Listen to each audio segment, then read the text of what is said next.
Bonsoir à tous. C'est un dimanche hors du commun à la Chambre. Charles Michel y a présenté la déclaration de politique générale du gouvernement après l'accord conclu sur le budget vendredi soir. Le Premier ministre y voit une forme de flexibilité chère aux réformes qu'il met en place, mais vous allez le voir, l'opposition ne l'entend pas de cette oreille. Reportage Marjorie Fellinger et Diane Warland.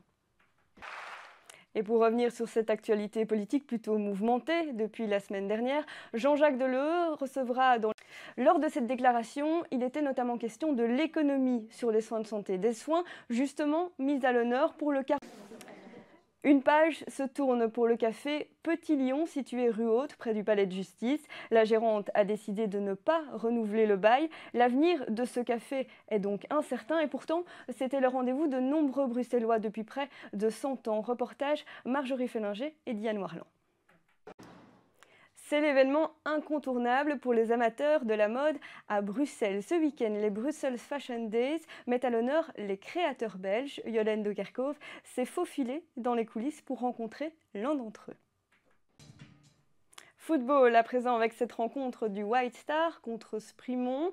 Les Bruxellois se sont imposés 2-0. Une victoire difficile, la dernière dans ce club pour l'entraîneur John Bicco puisqu'il devient le manager sportif de l'Antwerp. Résumé de cette rencontre avec Jacques Bénard et Antoine van der Straten. Et toujours en football, Anderlecht. Enfin, une autre activité sportive très différente, la patinoire du... Et c'est sur ces images que se clôture ce journal. Prochain rendez-vous demain à 12h30 avec Michel Guéhière. Quant à moi, je vous souhaite de passer une très agréable fin de week-end.